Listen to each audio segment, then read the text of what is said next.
Okay, welcome to another episode of Tiny Kitchen Cooks. As you can see, I'm back in the tiny kitchen and I'm making one of my favorite things, which is guacamole.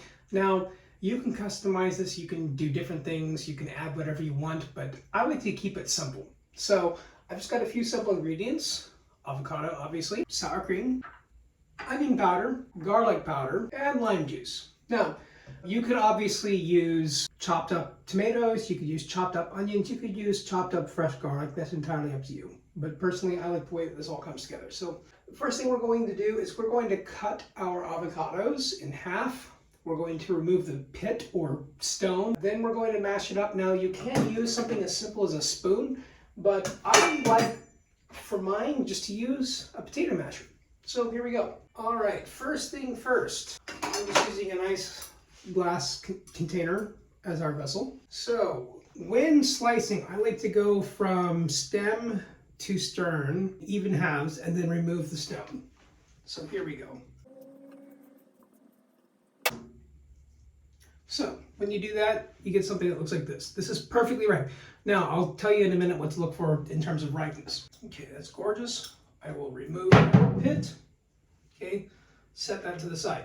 Now, in terms of ripeness, first of all, the skin should be dark, not bright.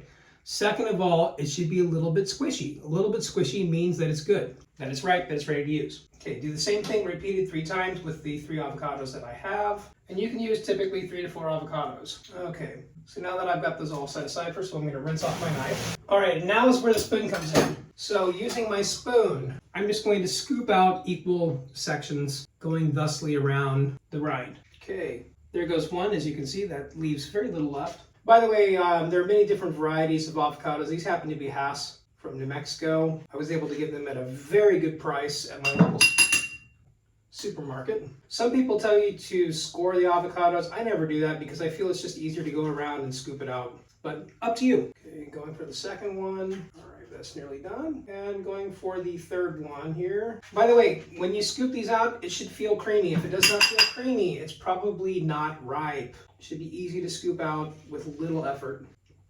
Okay, now, so this is what we're left with. At this point in time, you can either mash them with a spoon. I've done that many times before. It's just as easy. But as you'll see in a little bit, I prefer to use a potato masher. So again, let me rinse off my spoon because we're going to use it for the sour cream in a little bit. Okay, use a little bit of paper towel or kitchen towel, depending on which term you prefer. All right, so next, again, if you're doing this fresh, use chopped onion, chopped garlic, or pressed garlic, or finely chopped if you're using a knife to do it.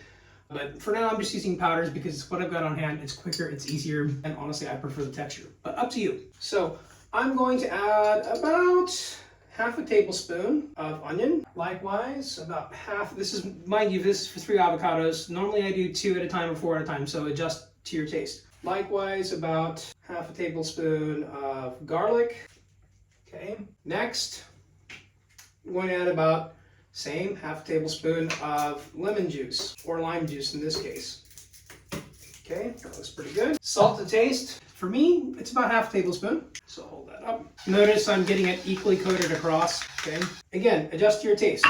If you need less sodium, that's fine. And then finally, this is about 2.5 tablespoons of sour cream. I'm going to add about 2/3 of it at first and see where we go, if it needs more, if it needs less. So notice I've got some on reserve. All right, put that to the side. Next, I'm just going to use a potato masher. Honestly, I find that for making avocado into guacamole, this works really well. So next, just press everything together. Here we go. I'm going to set it down to make it easier. A tip is that if you're using a potato masher, let it go to the side like this to allow everything to reintegrate and then continue. Now, personally for me, I do like my guacamole to be smooth, but I also like it to have a little bit of texture. So I don't want it to be completely chunky. I don't want it to be completely smooth. Somewhere in between, for me, is the perfect texture. Obviously, for you, individually, if you like it chunkier, make it chunkier. If you like it smoother, if you like it creamier, make it creamier and mash it more times. All right, that's nearly at what the texture I'm looking at. Okay, so I will set my potato masher aside. This is what we're left with. This is what we're looking for. So, simple plating. I've got a wide plate right here. I'm going to set that in the middle. Notice I'm using a glass vessel. I just personally prefer glass to plastic, but hey, your choice. And then I've now got some locally made tortilla chips. I've got another video coming if you want to make your own tortilla chips. It's not hard at all, but sorry for the sound. If any of you have watched other videos about Thai snacks, you know they like to seal everything so tight. So I might just have to open it this way with some shears. That's okay. There we go. All right, so now I'll set that in the middle.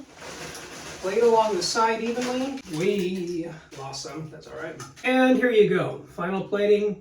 Easy to do, quick appetizer, quick to serve to your friends, whoever's coming over, whether it's game day, whether you're just chilling on a Sunday. Enjoy. I'm going to take a quick bite and see how it goes. All right, so there we go. There's a tortilla chip, very thin, mind you. I prefer them a little bit thicker, but hey, these are store-bought. And the avocado guacamole I just made. Delicious, easy to make in a very short amount of time. Enjoy. Any kitchen cooks.